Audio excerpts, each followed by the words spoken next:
Bismillahirrahmanirrahim. Innal hamdalillah nahmaduhu wa nasta'inuhu wa nastaghfiruh wa natubu ilayhi wa na'udzu billahi min syururi anfusina wa min sayyiati a'malina. Man yahdihillahu fala mudilla lahu wa man yudlilhu fala hadiya lahu. أشهد أن لا إله إلا الله وحده لا شريك له وأشهد أن محمدا عبده ورسوله لا نبي بعده. قال الله تعالى في القرآن الكريم يا أيها الذين آمنوا اتقوا الله حق تقاته ولا تموتن إلا وأنتم مسلمون.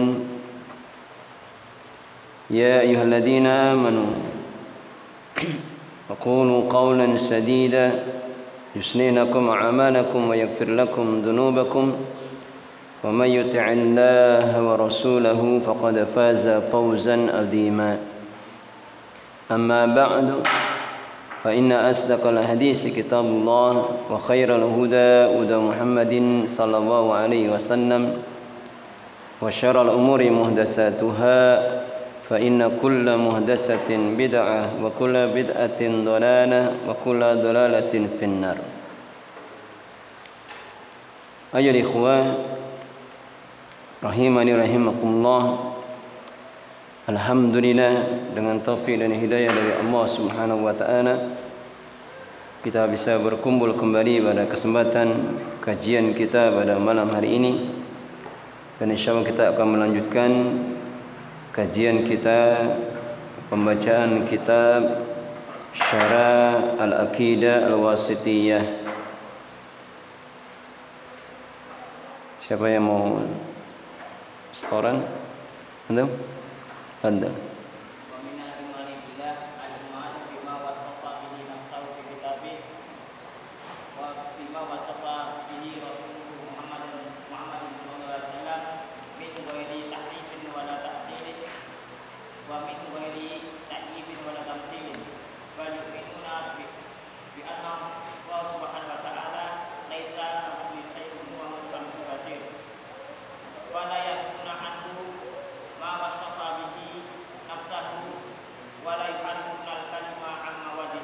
Ayah, ahsan, barakallahu fiik. Yang lain ada? Ayah.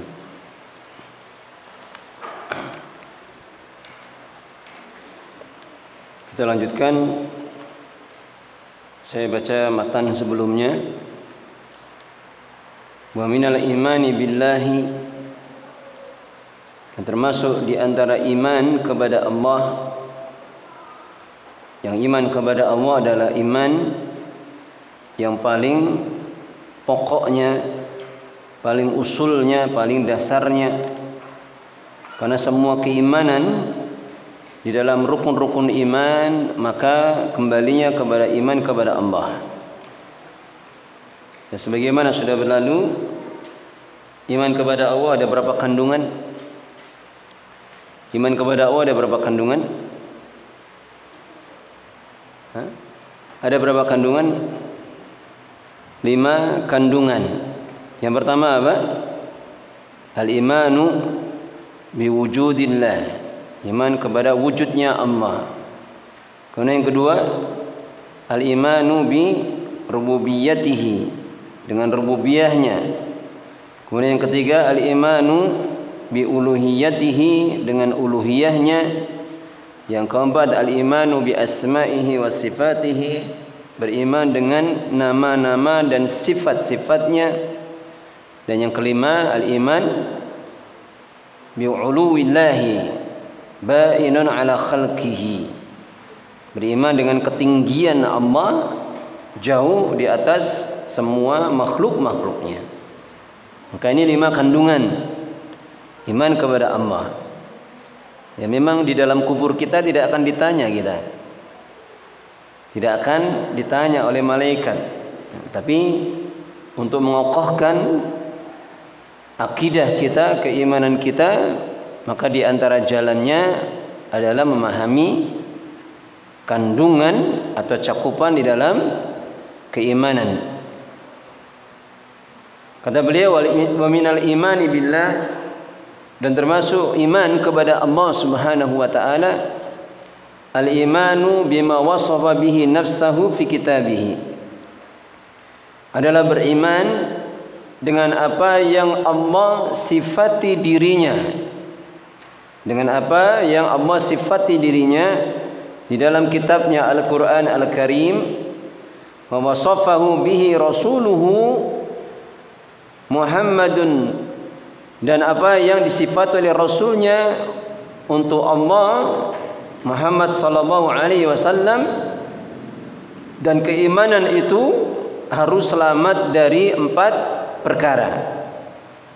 Keimanan kepada sifat-sifat Allah, mengimani sifat-sifat Allah itu harus selamat dari 4 perkara. Kata beliau, min ghairi tahrifin, yaitu tanpa melakukan tahrif. Apa makna tahrif? Taghyir,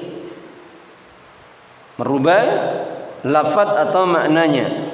Wala ta'til, dan kedua, tidak boleh melakukan ta'til, menolak sifat-sifat Allah. Kemudian yang ketiga, wa min ghairi tagyifin, dengan tanpa membagaimanakan sifat-sifat Allah itu. Wala tamsilin, dan tidak menyerupakan atau menyamakan dengan makhluk. Maka keimanan kepada sifat-sifat Allah itu harus selamat dari 4 perkara ini. Harus selamat dari 4 perkara ini, yaitu tahrif, wa ta'til, kemudian takyif wa tamsil. Dan sudah berlalu penjelasannya. Kenapa tahrif dan ta'til senantiasa dikumpulkan? Kenapa tahrif dan ta'til senantiasa dikumpulkan? Kenapa?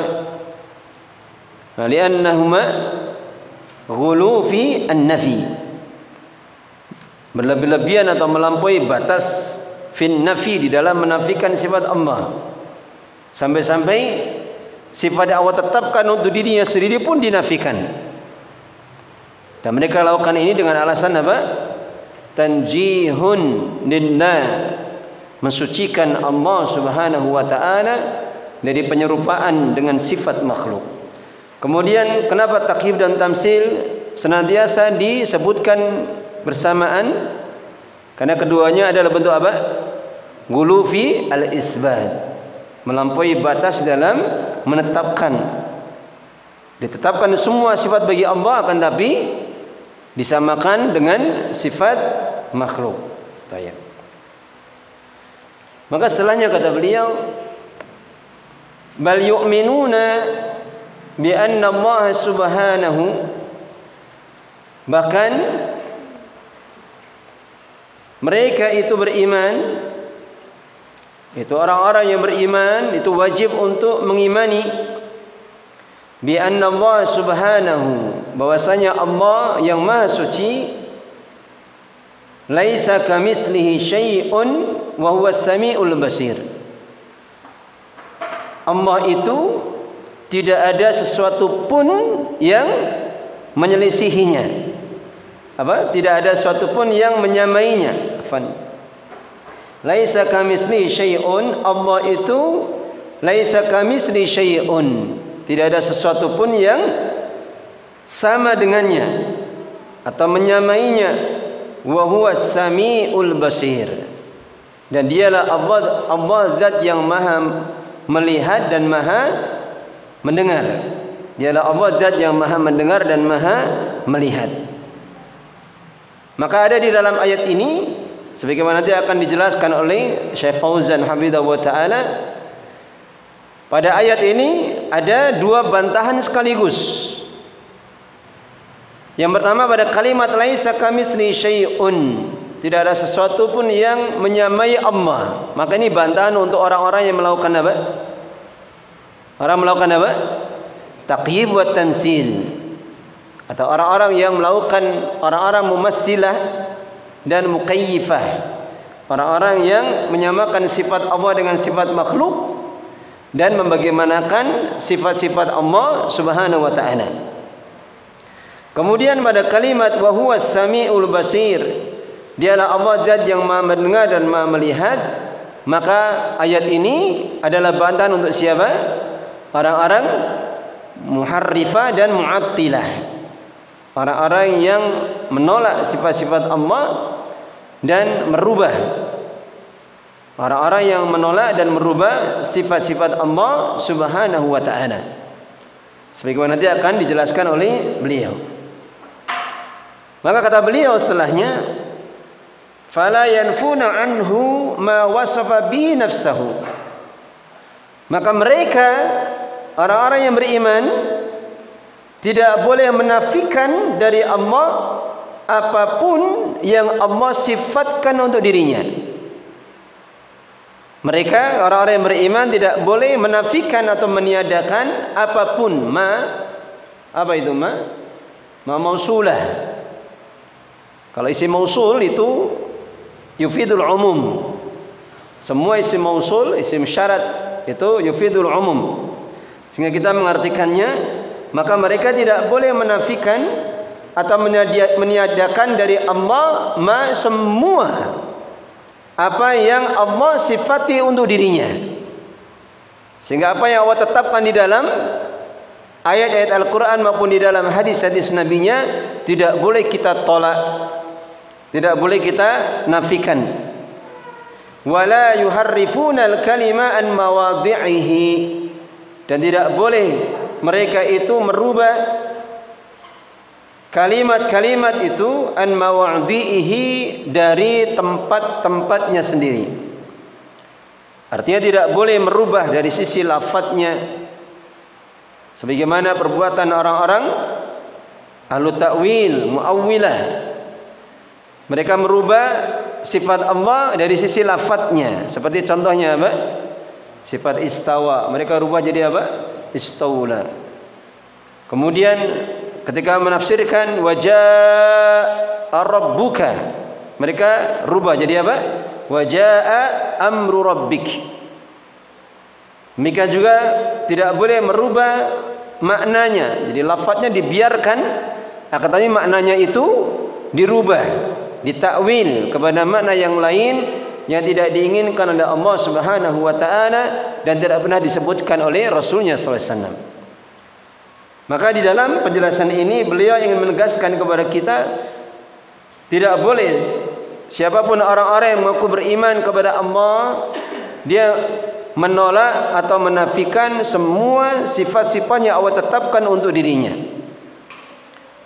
Sebagaimana nanti akan dijelaskan secara rinci bahwa Allah telah menetapkan sifat-sifat untuk dirinya sendiri dalam Al-Quran, dan itu ditetapkan dalam bentuk beberapa keadaan. Yang pertama dalam bentuk apa? Menyebutkan fiilnya secara sharih.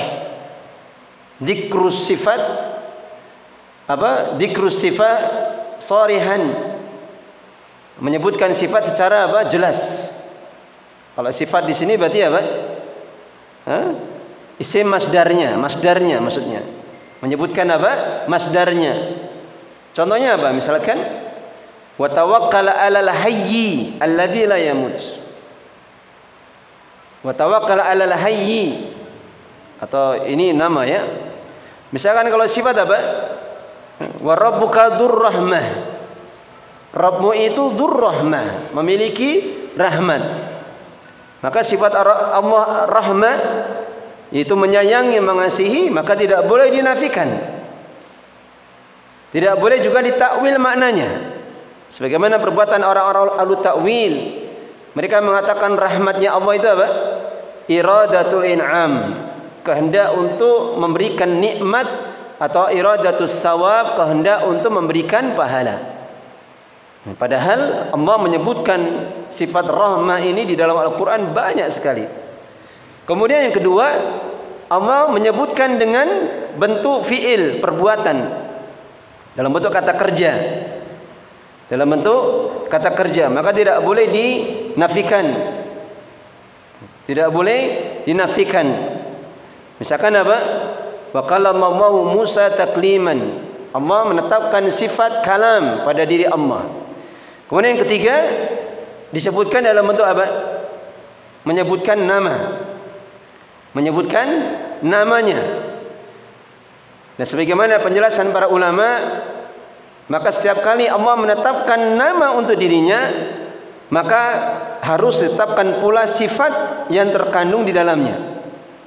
Harus pula ditetapkan sifat yang terkandung di dalamnya. Seperti Bismillahirrahmanirrahim.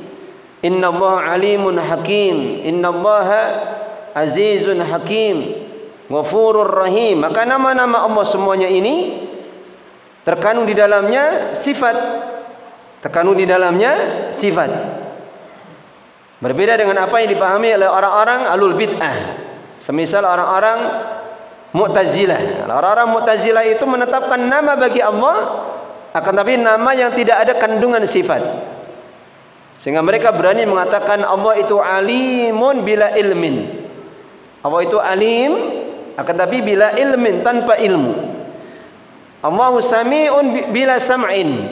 Allah itu maha mendengar tapi tanpa pendengaran. Maka ini perbuatan orang-orang yang berani menafikan atau meniadakan dari sifat-sifat Allah Subhanahu wa ta'ala.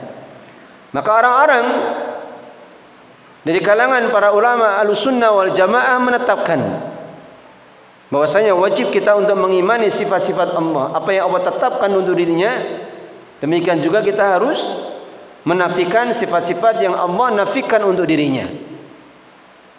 Kita harus tetapkan apa yang Allah tetapkan untuk dirinya, dan kita nafikan sifat yang Allah nafikan untuk dirinya. Mungkin akan ada pertanyaan pada sebagian antum, apa faedahnya kita mempelajari tentang menetapkan sifat-sifat Allah seperti ini? Maka kita mempelajarinya agar tumbuh pengagungan yang benar kita kepada Allah sebagaimana mestinya. Agar tumbuh pengagungan kita kepada Allah sebagaimana mestinya. Karena bisa jadi tidak akan pernah terbeti di dalam fikirannya orang-orang alul bid'ah ketika mereka berani untuk menafikan sifat bagi Allah, akan menjadikan sebab berkurangnya pengagungan makhluk kepada Allah Subhanahu wa ta'ala. Oleh karena itulah Allah Subhanahu wa ta'ala mencela orang-orang yang mengaku beriman kepada Allah, mengaku mengagungkan Allah, kan tapi sebetulnya mereka tidak mengagungkan Allah dengan pengagungan yang sebenarnya. Sebagaimana disebutkan di dalam surah Az-Zumar, demikian juga di dalam surah Al-Hajj, Allah Ta'ala berfirman, "Wa ma qadarullaha haqqa qadrih." Mereka tidak mengagungkan Allah dengan pengagungan yang sebenar-benarnya. Mereka tidak mengagungkan Allah dengan pengagungan yang sebenar-benarnya.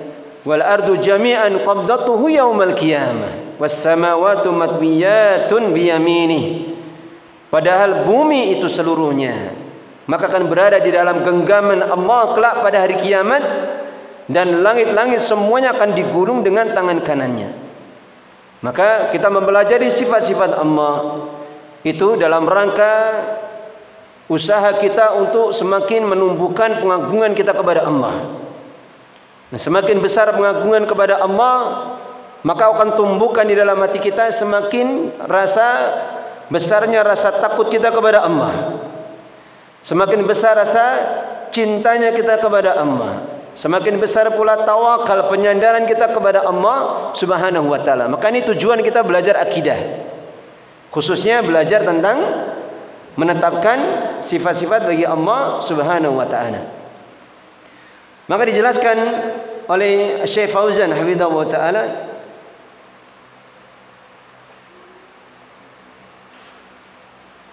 lamma dzakara al-musannifu rahimahullah, tatkala penulis telah menyebutkan, semoga Allah merahmatinya, annal wajiba huwa, bahwasanya yang wajib itu adalah al-imanu bi sifatillahi as-sabitati fil kitabi was sunnah, bahwasanya yang wajib itu adalah mengimani sifat-sifat Allah Subhanahu wa ta'ala yang telah ditetapkan di dalam Al-Quran dan Sunnah, min ghairi tahrifin, dengan tanpa merubah-rubah lafaz maupun maknanya, baik merubah lafadznya maupun memalingkan maknanya kepada makna yang tidak diinginkan dan juga tidak dijelaskan oleh Allah Subhanahu wa taala dan Rasulnya, wala ta'tilin, dan juga tidak menolaknya, wa min ghairi takyifin, dan juga tidak membagaimanakan sifat-sifat Allah, wala tamsilin, dan juga tidak menyerupakan sifat-sifat Allah. Bayyana mauqifa ahli sunnati wal jamaati min dalik. Maka setelahnya beliau menjelaskan mauqif. Mauqif itu sikap, posisi, keadaan dari orang-orang Ahlussunnah wal Jamaah min dalik, dari perkara tersebut. Bagaimana akidah Ahlussunnah wal Jamaah di dalam masalah nama-nama dan sifat-sifat bagi Allah Subhanahu wa taala. Sebagaimana sudah berlalu penjelasannya. Makna dari Ahlussunnah wal Jamaah. Ahlussunnah, mereka adalah orang yang berittiba kepada petunjuk Nabi sallallahu alaihi wasallam. Adapun Jamaah, mereka orang-orang yang berada di atas kebenaran meskipun mereka sendirian. Wa huwa annahum, yaitu annahum, bahwasanya mereka yu'minuna bitilka sifat, mereka mengimani sifat-sifat itu, ala hadal manhajil mustaqim, di atas manhaj atau metode yang lurus ini. Fayusbitunaha ala haqiqatiha, maka mereka, para ulama Ahlussunnah wal Jamaah, menetapkan sifat-sifat Allah itu ala haqiqatiha, di atas hakikatnya atau secara hakikatnya, sebagaimana apa yang diturunkan oleh Allah Subhanahu wa taala di dalam Al-Qur'an dalam bahasa Arabnya. Dalam bahasa Arabnya.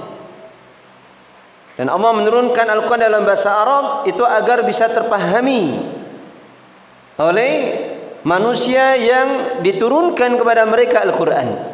Sebagaimana ayat yang sudah kita sebutkan, inna ja'alnahu qur'anan arabiyyan la'allakum ta'qilun. Sesungguhnya kami telah menjadikan Al-Quran itu dalam bahasa Arab agar mereka itu memahami ayat-ayatnya, memahami makna-maknanya. Sehingga bagaimana mereka itu bisa merubah makna-makna, merubah lafaz-lafaznya dalam keadaan mereka memahami makna di dalam bahasa Arabnya. Sehingga wajib bagi kita untuk mengimani sifat-sifat Allah Subhanahu wa taala itu di atas hakikatnya. Di atas hakikatnya, atas secara hakikatnya, artinya secara makna apa yang diturunkan oleh Allah Subhanahu wa taala, kemudian apa yang diajak oleh Rasulnya sallallahu alaihi wasallam kepada para sahabat-sahabatnya, hingga terus menerus sampai apa yang datang kepada kita. Sebagaimana sudah berlalu penjelasannya pula, maka tidak pernah dinukil di dalam satu hadis pun atau satu asar pun para sahabat bertanya tentang makna dari sifat Allah. Para sahabat tidak pernah bertanya tentang makna dari sifat Allah, karena sudah terpahami dengan bahasa mereka.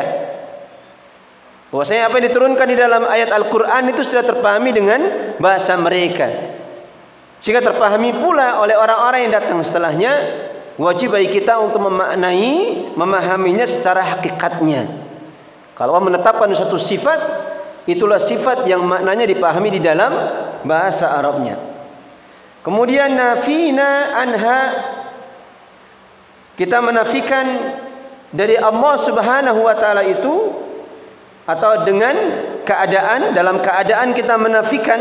Nafina di sini bisa kedudukannya sebagai hal.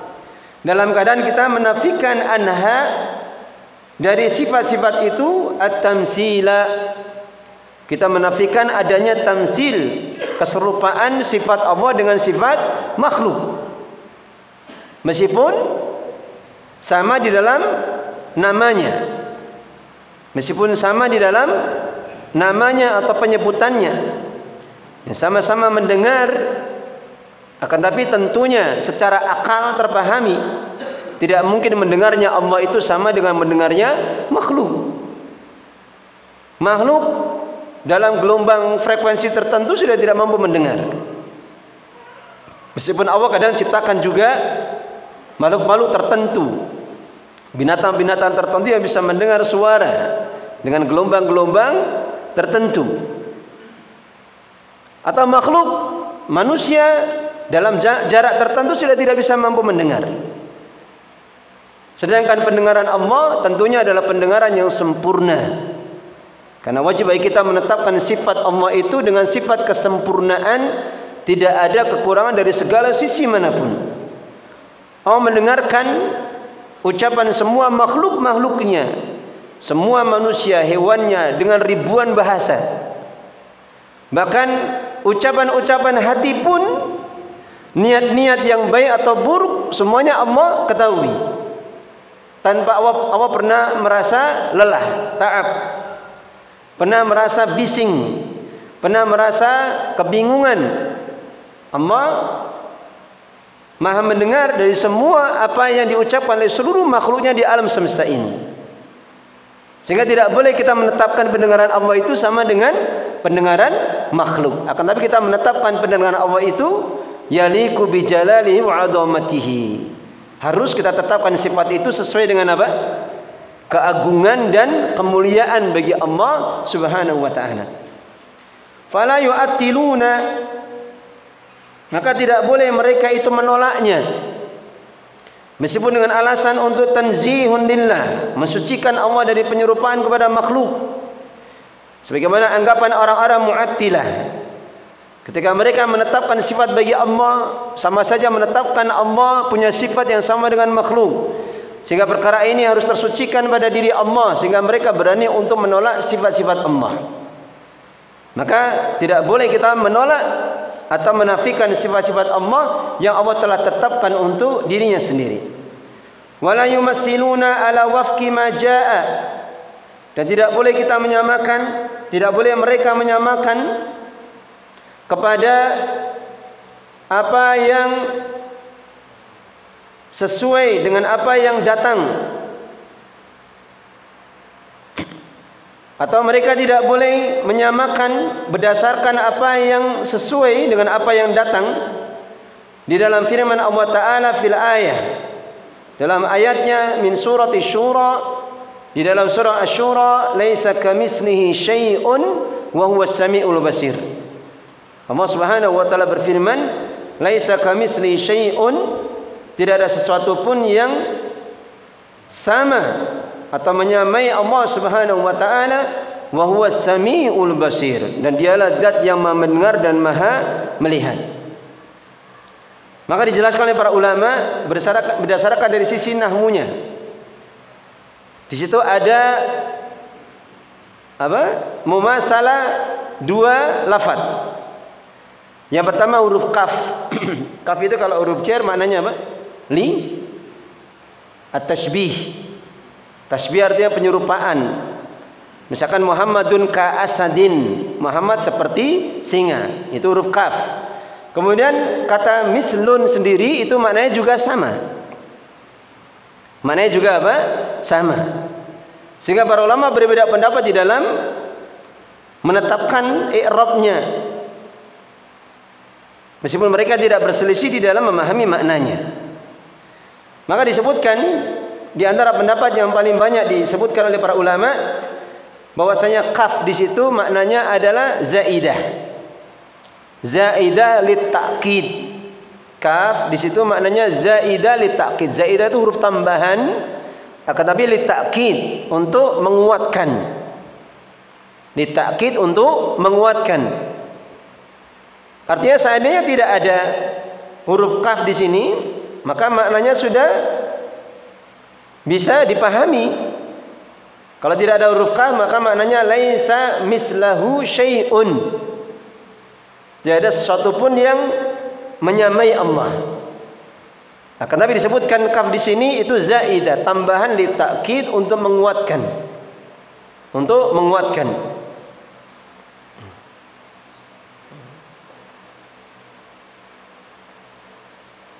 Tidak seperti ucapan orang-orang alul bid'ah yang mereka mengatakan ketika ada dua nafi yang sama, huruf kaf dan misl di situ, maka mereka maknai itu bentuknya maknanya positif. Sebagaimana dalam matematika kan seperti itu ya. Ada negatif ketemu dengan negatif maknanya apa? Positif. Ini apa yang dipahami oleh orang-orang ahlul bid'ah. Tapi yang benar qaf di situ maknanya zaidah li ta'kid. Wa qauluhu ta'ala, maka firman Allah Ta'ala, laisa kamitsli syai'un, tidak ada suatu pun yang seperti Allah atau menyamai Allah, raddun alal mumasalah atau raddun alal mumasilah, bantahan untuk orang-orang yang melakukan tamsil. Mumasalah itu masdarnya, bantahan atas apa? Penyamaan Allah, atau mumasilah orangnya, orang-orang yang melakukan tamsil. Itu orang-orang yang menyamakan, menyerupakan sifat Allah dengan sifat makhluk. Wa qauluhu wa huwas samiul basir, adapun firman Allah wa huwas samiul basir, dan dialah zat yang maha mendengar, wal basir, dan maha melihat, raddun alal mu'attilah, itu bantahan untuk orang-orang mu'attilah, orang-orang yang berani menafikan sifat bagi Allah Subhanahu wa taala. Sehingga ketika Allah menetapkan di dalam ayat ini, Allah menetapkan sifat mendengar dan melihat, maka kewajiban kita adalah menetapkan sebagaimana apa yang Allah tetapkan untuk dirinya sendiri. Dan tentunya sifat Allah tidak akan pernah bisa sama dengan sifat makhluk. Seperti Allah maha melihat, maka Allah bisa melihat segala sesuatu. Allah bisa melihat segala sesuatu dan tidak ada sesuatu pun yang tersembunyi di dalam ilmunya Allah Subhanahu wa taala. Atau tidak ada sesuatu pun yang melingkupi Allah, melingkupi ilmunya Allah. Allah maha mengetahui semua apa yang ada di alam semesta ini tanpa terkecuali, dan tidak berkurang sedikit pun dari kesempurnaan melihatnya Allah, kesempurnaan dari ilmunya Allah dari segala sisi. Allah maha besar, Allah maha agung. Sehingga kapan seorang memahami ayat seperti ini, dan demikian juga ayat-ayat yang lainnya, sehingga akan bisa menjauhkan diri seseorang terjerumus ke dalam perkara-perkara syubhat, perkara-perkara syubhat. Nah, semisal apa? Semisal kandungan Allah, kandungan keimanan kepada Allah dari keimanan yang kelima, kita mengimani ulunya Allah di atas seluruh makhluknya. Bagaimana orang-orang mengatakan Allah itu fi kulli makan, Allah itu di mana-mana, sedangkan zat Allah itu maha agung. Bumi dan langit itu akan berada di dalam genggaman yang dilipat dengan tangan kanannya. Bagaimana dikatakan Allah fi kulli makan? Lebih buruk lagi dari ucapan orang-orang khululiyah atau ittihadiyah. Sudah berlalu penjelasannya. Ucapan orang-orang hululiyah dan ittihadiyah. Apa makna hulul? Masih ingat? Apa makna hulul? Hulul maknanya nuzul. Itu nuzul syai' ila syai'. Turunnya sesuatu kepada sesuatu maknanya hulul. Orang-orang hululiyah, maka mereka meyakini Allah itu turun. Allah itu turun, kemudian apa? Dia menyatu dengan sebagian dari makhluk-makhluknya, menyatu dengan sebagian dari makhluk-makhluknya. Demikian juga orang-orang ittihadiyah. Kalau ittihadiyah itu maknanya apa? Menyatu. Allah dikatakan menyatu dengan semua makhluk yang ada. Sehingga orang-orang widatul wujud atau qaula manunggaling Gusti, mereka mengatakan wujud alam semesta ini apapun dia, itu hakikatnya adalah wujudnya Allah. Ini namanya ittihadiyah secara am, secara umum. Adapun ittihadiyah secara khas, Allah menyatu dengan sebagian di antara makhluk-makhluk yang Allah pilih. Misalkan siapa? Isa bin Maryam. Allah menyatu dengan Isa bin Maryam. Allah menyatu dengan orang-orang tertentu yang diyakini Allah itu menyatu kepadanya. Maka ini ucapan orang-orang yang tanpa ilmu, dan sama sekali tidak ada pengagungan dirinya kepada Allah Subhanahu wa ta'ala. Oleh karena itulah hati-hati di dalam seseorang itu dia berkumpul, berbicara, berdiskusi dengan sesuatu yang tidak punya ilmunya ketika berbicara tentang urusan akidah. Banyak sekali penyimpangan-penyimpangan yang terjadi. Seperti apa yang dipahami oleh orang-orang thariqah sufiyah. Dipahami oleh orang-orang thariqah sufiyah. Mereka membagi agama Islam itu menjadi 5 tingkatan. Ada yang namanya syariat, kemudian thariqat, kemudian ada yang hafal, hakikat, kemudian yang keempat ma'rifat, kemudian yang kelima Islam itu sendiri. Maka tingkatan ini ada tahapannya kata mereka. Ya kalau model kita seperti ini dianggap tataran apa? Syariat. Kalian itu syariat masih butuh sholat, masih butuh puasa. Nanti kalau sudah thariqah tahu bagaimana jalan menuju Allah. Hakikat sesuatu tahu. Hakikat ibadah ini tahu. Nanti kalau sudah ma'rifah itu sudah mulai tersingkap kata mereka. Kalau ma'rifah itu sudah mulai tersingkap, ada cahaya yang datang kepadanya. Kemudian apa? Berfirman kepadanya, ini ma'rifah. Maka jangan heran kalau orang-orang yang mengaku tingkatan ma'rifah itu mereka sudah tidak mewajibkan sholat bagi dirinya. Mereka sudah tidak mewajibkan sholat bagi dirinya. Nanti kalau sudah ma'rifah terus mereka akan mencapai tingkatan apa?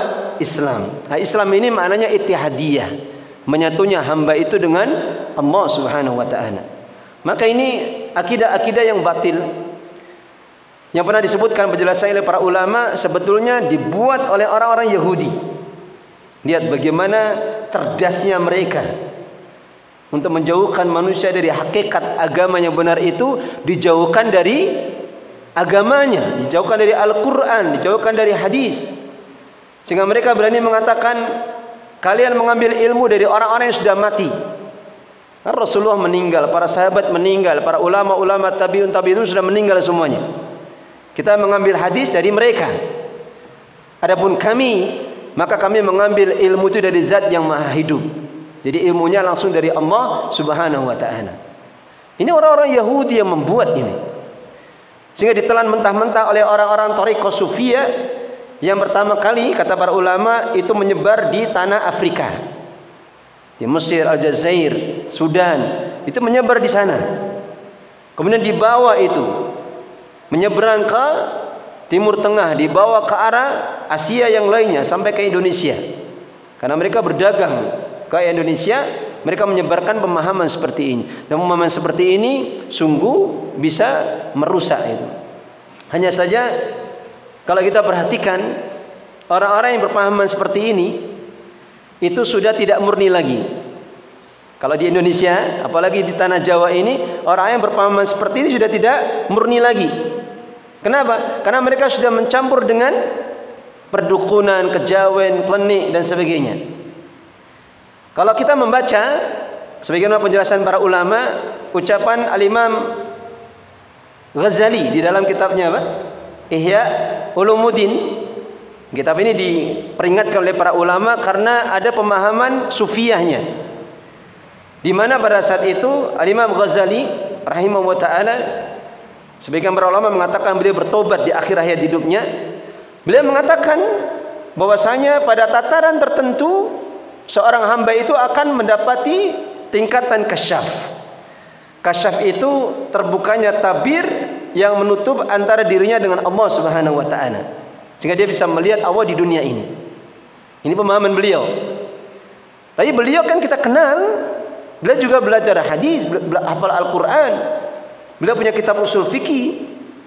Nah, beda dengan orang-orang di Indonesia ini, terutama orang-orang Jawa. Pemahamannya sudah bercampur dengan apa? Kesyirikan yang lain, perdukunan, dengan jimat-jimat. Mereka bersekutu dengan jin. Mereka bersekutu dengan jin. Yang disebutkan di dalam ayatnya, para malaikat ketika ditegur oleh Allah Subhanahu wa taala, apakah mereka itu iyahum kanu ya'budun? Apakah mereka itu dahulunya menyembah mereka para malaikat? Maka para malaikat mengatakan, bal kanu ya'budunal jinna aksaruhum bihi mu'minun. Bahkan sebetulnya mereka itu menyembah para jin. Kebanyakan mereka beriman kepada para jin.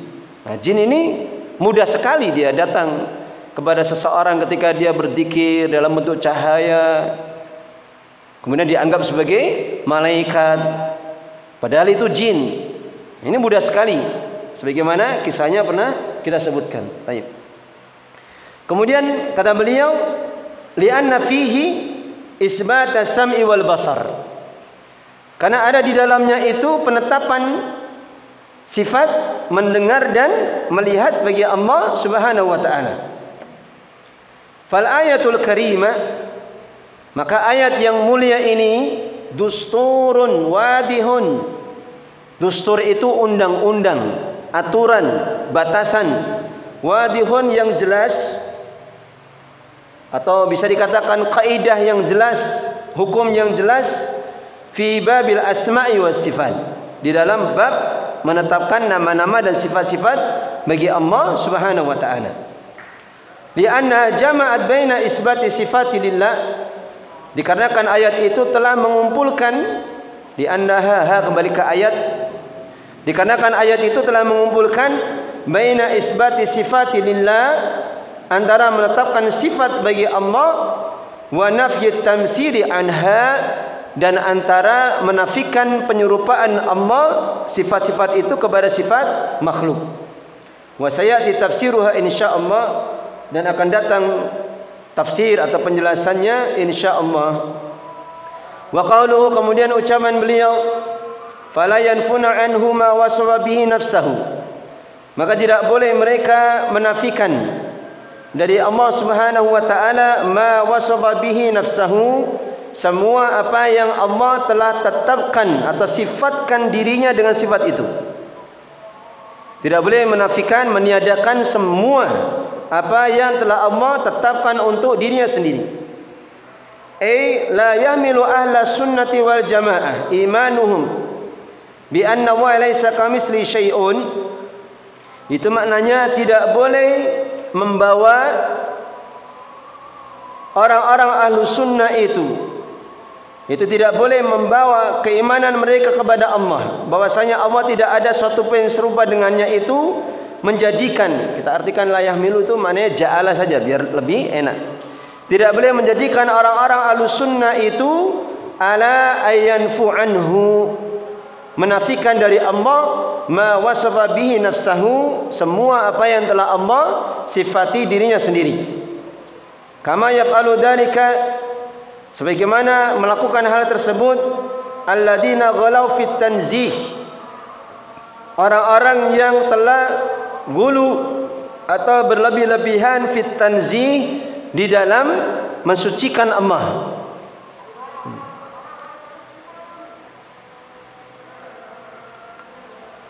Sebagaimana orang-orang Jahmiyah dan Mu'tazilah. Jangan dianggap mereka tidak punya tujuan atau niat yang mulia. Mereka berani menafikan sifat Allah itu karena niatnya yang mulia.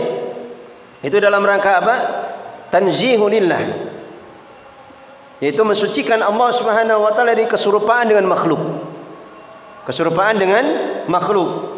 Hatta ataluhu min sifatihi, hingga mereka telah berani menolak sifat itu atau menolak Allah Subhanahu wa taala min sifati, dari sifat-sifatnya. Bihujjatil firari, dengan hujah atau alasan al-firar, lari atau menjauhkan diri, minat tamsil, dari menyerupakan Allah dengan makhluk. Alasannya apa? Agar tidak terjatuh ke dalam tamsil. Ketika mereka menetapkan sifat bagi Allah, sama saja menyamakan Allah dengan makhluk. Karena makhluk juga punya sifat sebagaimana apa yang ditetapkan sifatnya bagi Allah. Bisifatil makhlukin, yaitu mereka berhujah atau beralasan menjauhkan diri dari menyerupakan sifat Allah bisifatil makhlukin, dengan sifat-sifat makhluk-makhluknya. Fa ahlus sunnati yaqulun, maka orang-orang ahlus sunnah itu mengatakan, lillahi subhanahu sifatun takhussuhu wa taliqu bih. Allah Subhanahu wa taala itu memiliki sifat-sifat takhussuhu, yang khusus bagi Allah, wa taliqu bihi, dan sifat-sifat itu layak baginya. Ahlus sunnah itu menetapkan Allah memiliki sifat-sifat yang khusus bagi Allah dan sifat-sifat itu memang layak bagi Allah Subhanahu wa taala. Yaitu yaliku bi jalalihi wa adhamatihi. Sesuai dengan kemuliaan dan keagungan Allah Subhanahu wa taala. Walil makhluqina sifatun, dan makhluk-makhluk itu juga punya sifat takhussuhum yang khusus juga bagi mereka, wa taliqu bihim, dan sesuai dengan keadaan mereka. Hanya saja secara akal tidak akan mungkin menetapkan sama-sama punya sifat kemudian dikatakan sifat makhluk itu sama dengan sifatnya Allah Subhanahu wa taala. Meskipun sama dari sisi namanya atau penyebutannya. Ya, karena di kalangan makhluk saja sama nama akan tapi hakikatnya berbeda. Misalkan contohnya apa? Sama-sama kaki. Maka dikatakan kakinya semut itu sama atau tidak dengan kakinya gajah? Ya, tentunya berbeda. Maka di antara makhluk saja sudah bisa berbeda. Sehingga kalau dikatakan sifatnya makhluk dengan sifatnya Allah tentunya jauh berbeda lagi. Tidak akan mungkin sifat Allah itu sama dengan sifatnya makhluk. Lalu bagaimana orang-orang Mu'attilah berani menolak sifat-sifat Allah cuma karena alasan ini? Mereka berani menolak sifat-sifat Allah cuma karena alasan ini. Wala tashabbuha baina sifatil khaliq wa sifatil makhluk. Dan tidak akan pernah ada sedikit pun penyerupaan antara sifat Allah al-Khaliq dan sifat makhluk. Fala yalzamu hada al-mahdhuru alladhi dzakartum ayyuhal mu'attilah. Maka tidak mengharuskan terjadinya hal seperti ini al-mahdhur atau fala yalzamu hadzal mahdhur, maka tidak akan mungkin bisa terjadi apa? Perkara yang diperingatkan ini alladzi dzakartum yang kalian telah sebutkan ayyuhal mu'attilah, wahai orang-orang yang menolak sifat-sifat bagi Allah Subhanahu wa taala. Baik. Maka setelahnya kata beliau wa qauluhu wa la yuharrifuna al-kalima an mawadhi'ih. Maka orang-orang Ahlussunnah mereka tidak boleh merubah kalimat-kalimat itu an mawadhi'ihi, dari tempat-tempatnya sendiri, dari apa yang telah Allah tetapkan.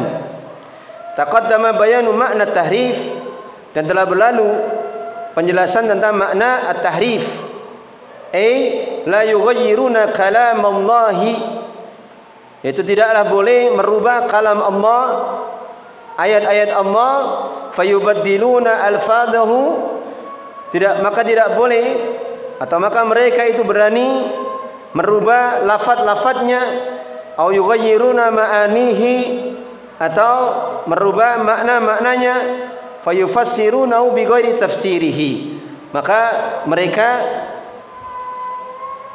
menafsirkan atau memaknai dari ayat-ayat tentang sifat-sifat itu dengan tafsir yang tidak sebagaimana mestinya, atau tidak memaknai sebagaimana tafsir penjelasan dari Allah dan Rasulnya sallallahu alaihi wasallam. Kama yaf'alul mu'attilatul ladina yaqulun, sebagaimana orang-orang Mu'attilah melakukan yang mereka itu mengatakan fi istawa, mereka mengatakan istaula. Istawa mereka maknai sebagai istaula.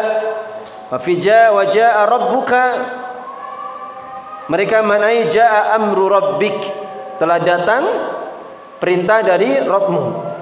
Wa yufassiruna rahmatallah, dan mereka menafsirkan rahmatnya Allah bi iradatil in'am, dengan kehendak untuk memberikan kenikmatan, wa nahwi dzalika, dan yang semisal dengan hal tersebut. Maka disebutkan di dalam penjelasan para ulama kebatilan dari perbuatan tahrif. Perbuatan dari tahrif, maka disebutkan ada 4 sisi kebatilan. Ada 4 sisi kebatilan. Yang pertama adalah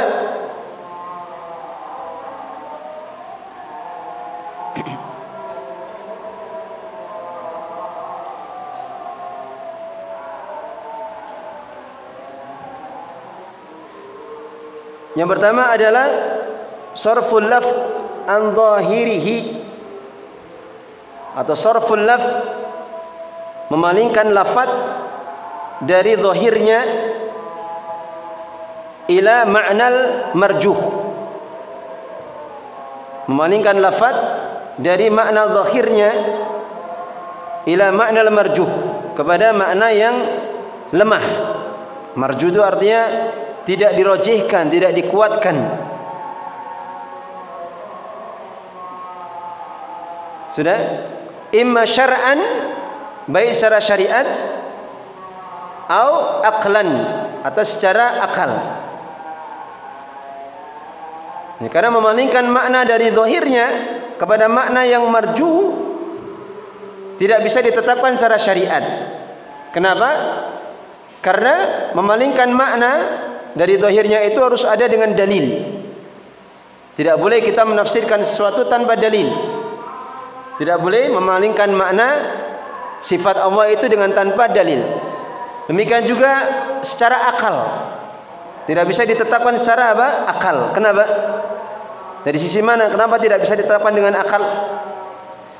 Karena pembahasan sifat itu apa? Min umur tauqifiyah. Dari sisi apa? Min umuri tauqifiyah. Artinya tidak bisa ditetapkan dengan akal kita. Bagaimana seorang bisa mengetahui sesuatu yang tidak bisa ditetapkan dengan akal, kemudian dia tetapkan dengan akal? Apalagi pembahasan tentang sifat-sifat Allah itu min bab umuril ghaibiyah, perkara-perkara kegaiban. Demikian juga min umuril tauqifiyah, tidak bisa ditetapkan kecuali dengan dalil. Tauqif itu maknanya dikata waqafa. Waqafa artinya diam. Diam, tidak berucap, tidak berbuat kecuali ada dalil. Ini namanya tauqifiyah. Demikian yang kedua, ajma'as sahaba alal amal bima tarajjah indahum. Ajma'as sahaba, para sahabat itu bersepakat alal amal, untuk mengamalkan suatu ayat bima tarajjah indahum, dengan apa yang sudah rajih, sudah jelas, sudah kuat menurut mereka. Ya, para sahabat itu sudah bersepakat dan tidak ada yang menyelisih. Karena seandainya ada sahabat yang menyelisih, pasti akan dinukil itu oleh para ulama. Bahwasanya sahabat fulan itu pernah menyelisihi tentang sifat Allah, pasti akan dinukil. Akan tapi tidak pernah dinukil satu hadis pun atau asar para sahabat menyelisihi di dalam masalah asma wa sifat. Dan ini sesuatu yang sebetulnya bisa dipahami secara akal. Bagaimana mungkin orang-orang yang datang setelahnya kemudian mereka berani menyelisihi kesepakatan para sahabat, ketika mereka bersepakat di dalam menetapkan sifat-sifat Allah itu secara hakikatnya. Kemudian yang ketiga, annal wajib, bahwasanya yang wajib huwal baqa'u alal ma'na zahir al mutabadir. Annal wajib, bahwasanya yang wajib huwa al baqa'u, yaitu tetapnya baqa, alal makna zahir, di atas makna zahir, al mutabadir. Al mutabadir, sesuatu yang langsung terpahami secara akal. Yang wajib adalah menetapkan tetapnya di atas makna yang zahir, yang mutabadir, sesuatu yang akal itu langsung bisa memahaminya. Sebagaimana keadaan para sahabat seperti itu. Ketika Rasulullah datang membacakan wahyu ayat-ayat Al-Quran, maka para sahabat langsung memahami. Ketika Allah menurunkan wahyu melalui lisan Rasulnya, Rasulullah membacakan ayat itu, menetapkan sifat bagi Allah, maka para sahabat langsung memahami dengan akal-akal mereka, itulah sifat sebagaimana makna zahirnya. Dan tentunya para sahabat pasti akan memahami pula sifat-sifat itu yaliku bi jalalihi wa adamatihi, pasti sesuai dengan apa? Kemuliaan dan keagungan Allah. Tidak mungkin dikatakan sifat itu sama dengan makhluk. Baik, sampai di sini pembahasan kita. Ada pertanyaan mungkin sebelum saya tutup?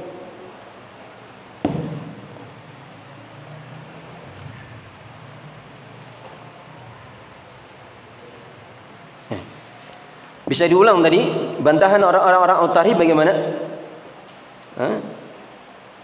Bisa diulang? Jadi yang pertama tadi apa? Memalingkan makna pada zahirnya kepada makna yang marjuh, maka tidak boleh itu, la yajuz sarful makna ala zahiri ila al makna al marjuh syar'an wa aqlan, baik secara syariat maupun akal. Kemudian yang kedua, ajma'a sahaba ala al amal bima,